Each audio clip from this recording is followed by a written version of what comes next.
આજે મારે કચોરી બનાવી છે. ક્યારના દાણા ફોલીને રાખ્યા હતા ફ્રીજમાં, પણ એવા અંદર જતા રહેલા ને તો કોઈ યાદ જ નહીં આવ્યા. તો આજે એકદમ યાદ આવ્યા. તો ચલો આપણે એને બનાવવાનું સ્ટાર્ટ કરીએ. તમે ઘઉંનો લોટ પણ લઈ શકો છો, પણ મેદાનું રિઝલ્ટ સારું મળે છે એટલે મેં મેદો લીધો છે. એની અંદર આપણે 2 ચમચી જેવો કચોરી સ્વાદ પ્રમાણે મીઠું એડ કરવાનું. મોણ માટે તેલ એડ કરીશું, મુઠ્ઠી પડતું આ રીતે. અને આની અંદર તમે થોડો લીંબુનો રસ એડ કરશો ને તો પડ એકદમ ક્રિસ્પી થશે. આ રીતે 1 ચમચી જેવો લઈ થોડી દળેલી ખાંડ નાખીશું. આનાથી એકદમ ક્રિસ્પી પડ થાય છે. આ બધું આપણે મિક્સ કરી અને જરૂર મુજબ પાણી લઈ લોટ બાંધી લેવાનો છે. થોડું થોડું નાખતા જશું. આને ઢાંકીને આપણે રેસ્ટ આપીશું, જેનાથી આપણો સોજી ફૂલી જશે અને સેટ થઈ જશે બધું. હવે આપણે આ દાણા આ મિક્સર જારની અંદર લઈ લેશું અને અધ કચરા વાટી લેશું. લીધું છે લીલું અને મરચાં. લસણ ના ખાતા હોય તો તમે સ્કીપ કરી શકો છો.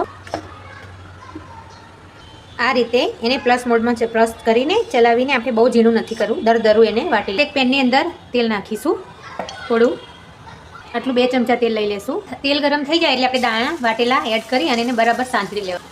આ રીતે ધીમા તાપે એને આપણે શેકવાનું છે બરાબર. અને એલ્યુમિનિયમનું પેન લેશું, જેથી કરીને આપણું આ જે સ્ટફિંગ છે એ ચીપકે નહીં. આ રીતે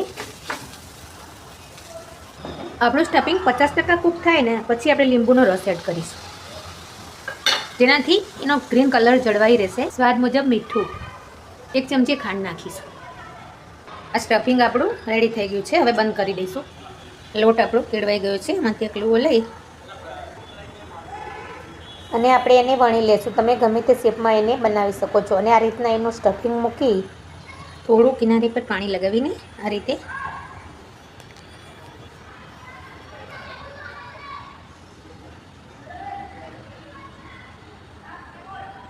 રીતે બધી કચોરી આપણે ભરી લેશું, મૂકી દઈશું. આ રીતે પહેલાં થોડા ધીમા તાપે અને પછી ફાસ્ટ તાપે આપણે એને ધીમે ધીમે તળી લેવાની છે. આ રીતે ફેરવીને એકદમ ગોલ્ડન થાય ત્યાં સુધી તળવાની છે આપણે.